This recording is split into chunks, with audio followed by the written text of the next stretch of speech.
In this lecture, we give a structure of inner product space to the fibers of a vector bundle. This program is interesting because of several reasons. For instance, when we apply it to the tangent bundle, we can interpret any manifold that is Hausdorff and second countable as a metric space. Indeed, we saw in a previous lecture that we can interpret it as a complete metric space. But there are other applications. For instance, we can define the normal bundle associated to a subbundle. And such an object is going to be very interesting, and indeed it's going to appear when we treat the tubular neighborhood theorem. So far we considered vector bundles, and indeed, given a vector bundle, we want to define a structure of inner product space in any of its fibers. So let us define what an inner product is for a vector bundle. Let's say be a CR vector bundle, and we say that a family that is parameterized by M is a CR inner product on our vector bundle psi if alpha x is an inner product on the fiber associated to x in our vector bundle for any x in M. So what does it mean, inner product? It is a positive definite symmetric bilinear form. And now we consider the map defined in this manifold over here, which is essentially the direct sum of E with itself. And we require that the map that sends XUB, where X is a point in M and U and B are vectors that belongs to EX, the fiber of our vector bundle at X, we require that the map that sends XUB in alpha X, the inner product associated to EX, to alpha X of UB, we require that such a map is indeed CR. Okay? So the first condition actually ensures that we have a family of inner products, and the second condition guarantees that such family is a CR family. Okay? Given two vectors u and b in one of the fibers, we can denote the value of the inner product on such a pair as alpha x of ub, but more frequent notations are this one, okay? Let's that the inner product of u and b at the point x, or even this one if the point x is implicit, okay? A theorem that it is important is the following one. Given any CR vector bundle, where R is between 0 and infinity, there always exists a CR inner product. And how we can see this? Locally, the result is trivial, okay? If we fix a point x in M, there is always a vector bundle chart, okay, such that x belongs to u. This is a vector bundle chart, right? So we have for our vector bundle here a map between the preimage by the projection of u and u times Rn. Here we have P, and here we have the projection in the first component. And indeed, since vector bundle charts are local charts for the differentiable structure in the total space, then we have that this map over here is not just a bijection, but it is a CR diffeomorphism, right? And so in order to give an inner product to the restriction of psi to u, okay, it suffices to give a CR inner product in the product of u and Rn. But that's completely and absolutely trivial because we just consider the usual inner product in Rn, okay? The inner product such that when we have two vectors like this in Rn, the inner product is just the sum of uj times bj for j between 1 and n. Okay, so locally there is no problem at all. Very good. So what we obtain by applying these local results is that there exists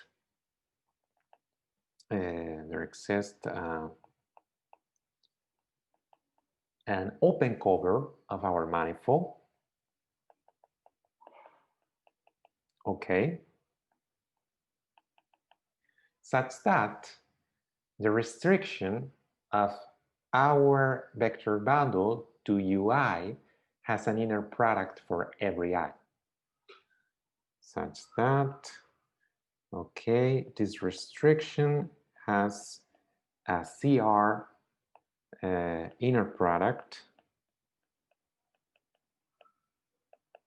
alpha I, okay? But now, what can we do in order to paste these CR inner products that are defined in some open sets and obtain a global object?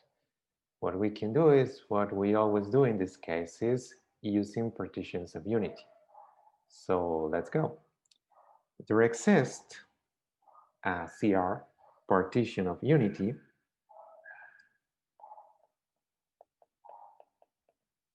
okay, theta I, that it is subordinated to the open cover that we are considering, okay?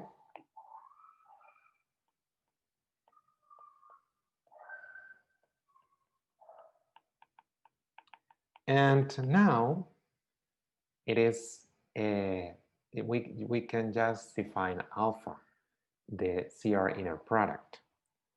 Okay, alpha is going to be our inner product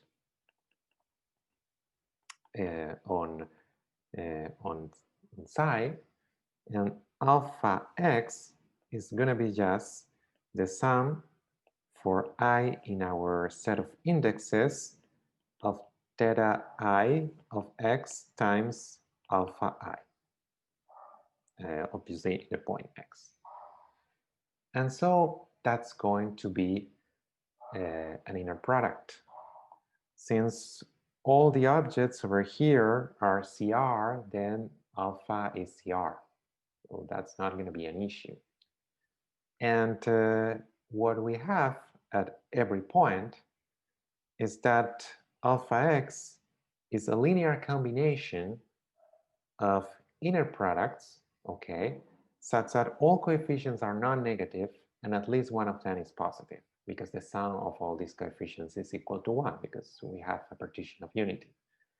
And when we have this kind of convex linear combination of positive definite bilinear symmetric forms, yeah, or if you want of inner products, a convex linear combination of inner products is still an inner product. So alpha x is an inner product for every x.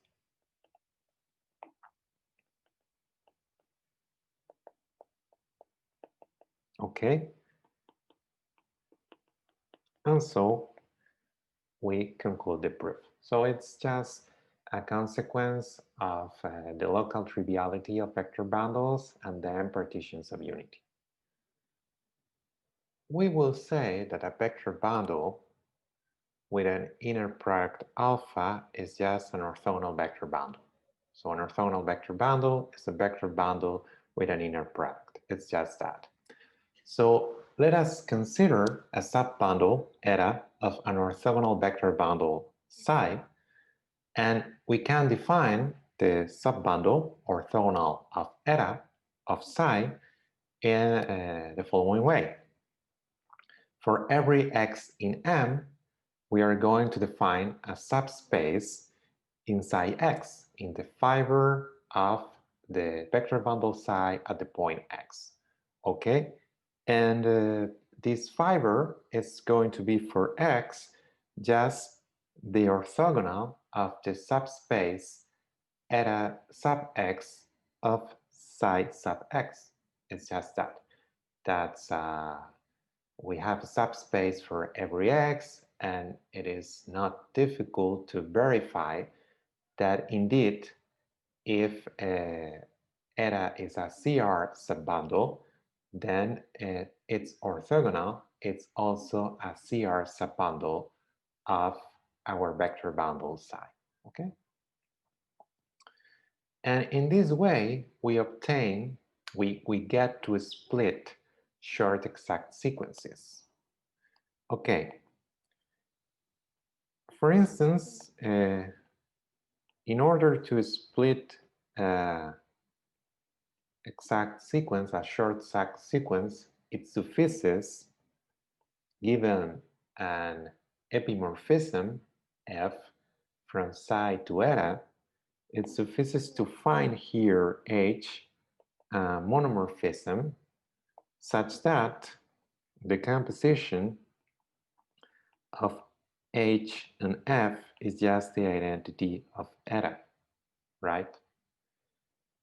And what we need for every vector in eta x, in the fiber of eta at x, we need to choose one vector here in the fiber of psi at x in its preimage, okay? And how can we do this choice? The first thing that we have to point out, okay, is that I'm going to do it here. It's going to be easier. What we need is this composition being the identity of eta. Okay, so how do we choose this? Let us point out that the kernel of fx is indeed, this defines a subbundle because the kernel as an epimorphism is a subbundle. So this kernel of f is indeed a subbundle of psi. Okay? Very good. Given now a vector b that belongs to eta x, we want to choose a vector in psi x, which is in the preimage by f of b. Okay, but since f is an epimorphism, there is always one such vector. So there exists u dot that belongs to psi x such that the image of u dot is actually equal to b, right? Very good. We consider now all vectors whose image is v. That set, it consists of the vectors of the form u dot plus the kernel plus the kernel of fx. And now we consider the intersection of such a set with the orthogonal of the kernel of fx. This is just one of the fibers of the normal subbundle to the kernel, right? And since these two spaces, the kernel and its orthogonal, are complementary subspaces, this is a point. And yeah, it's a point that it is defined intrinsically once, of course, we have defined a structure, an inner product on our vector bundle, right? And what we do now is defining h of b, I think it's h of b as u1. And okay, we can check out that it is clear that this is going to be a morphism of vector bundles, and we can check out indeed that it is CR if all the objects involved are CR. Okay, and now we just have to check that we have this condition, but it is more or less obvious. If we consider the composition of H and F applied to B, this is going to be the image by F of U1, but U1 is in here, and the image of any of the vectors in here by F is the same as the image of U dot, which is equal to B. So this is B, and we get the condition that we were looking for. So indeed, the normal subbundle can be used to split short exact sequences. Let us consider an example now. Let M be a CR plus 1 submanifold of M. And let us consider this exact sequence. Okay, this is the inclusion of the tangent space of N in the tangent space of M restricted to M. And of course, this inclusion is injective, so this is an exact sequence. In this way, we can actually interpret the tangent space of N as a subbundle of the restriction of the tangent space of M to M, okay? And so we can consider the orthogonal, sorry, of the tangent space of N in this vector bundle. Such a subbundle of this vector bundle over here is called the geometric normal bundle of N in M, right? We can also consider another vector bundle, which is just the quotient of the tangent space of M and the tangent space of N at the points of N, okay? And we can actually check out that this defines a vector bundle, okay? And it is called the algebraic normal bundle of N in M. So we have the geometric normal bundle and the algebraic normal bundle. The first one is more geometric because the vectors in the fibers are actual tangent vectors of our manifold. The second one is simpler from an algebraic point of view because we didn't need to introduce any structure of inner product. This is just the quotient of two vector spaces. But the point is that these two vector bundles are indeed isomorphic, right? So if we consider here the restriction of the tangent space of M to N, and we consider the natural map, the quotient map, okay, let's call that pi. This is a morphism of vector bundles that covers the identity. Indeed, it is an epimorphism of vector bundles. And now we can consider here the geometric normal bundle, which is a subbundle of the restriction of the tangent space of M to M.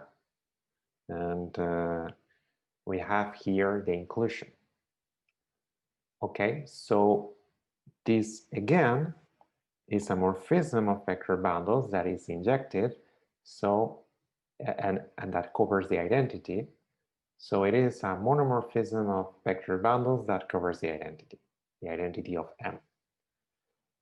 What we need to show is that in order to prove that this is an isomorphism, is that the composition in every fiber is an isomorphism, right? But if we consider now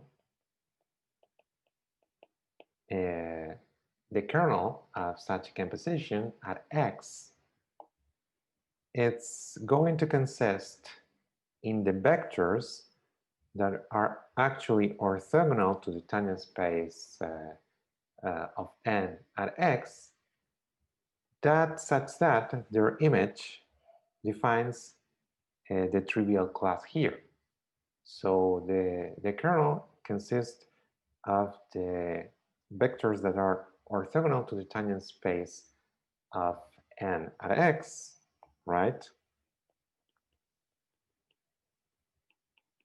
Intersection with the tangent space of N at X, and this is trivial.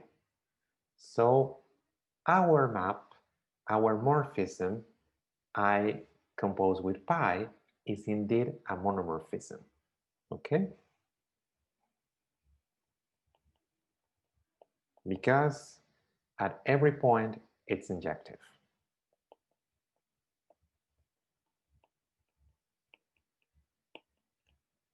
But now let us point out that if capital M is a manifold whose dimension is small m, and capital N is a submanifold whose dimension is small n, we can compute the dimensions of all the fiber bundles that we have in the slide. In particular, the dimension of this last fiber bundle is m minus n, the dimension of the second one is m, and the dimension of the first one is m minus n, because they are orthogonal to a subspace of dimension n in an ambient space of dimension m has dimension m minus n. Okay, so now what we have is that this map over here is an injective space, is an injective linear map, sorry, between vector spaces of the same dimension. And so it's an isomorphism. And in this way, we obtain that the composition of I and pi is an isomorphism. Okay. And obviously, this implies that the geometric normal bundle and the algebraic normal bundle are isomorphic. Okay. A final theorem that I want to point out, but that I'm not going to show, is the following. Consider psi an orthogonal vector bundle, so a vector bundle with an inner product. Then there exists a vector bundle atlas whose transition functions take values in the orthogonal group. If we have the linear group, which can be interpreted as the group of matrices, invertible matrices, and then we have the orthogonal group, which is a subgroup of the linear group, which consists of the n times n matrices, such that the product of A and the transpose of A is the identity. Okay, those are the matrices that preserve the usual inner product, the scalar inner product. And so it is natural that if we consider a vector bundle and we consider also an inner product, it would be nice that our vector bundle would have an atlas such that the transition functions preserve the standard inner product, okay? And indeed, that happens. We can actually choose a vector bundle atlas so it's such that the transition functions preserve the usual inner product, the scalar product, and so because of that, those transition functions take values in the orthogonal group. In this lecture, we introduced orthogonal vector bundles and we saw an interesting construction, namely the normal bundle associated to a subbundle. In the next lecture, we are going to introduce another construction associated to vector bundles, the pullback of a vector bundle by a differentiable map. And indeed, we will use such a construction together with other results to prove that any vector bundle over a contractile differentiable manifold is always trivial. Thank you for your attention.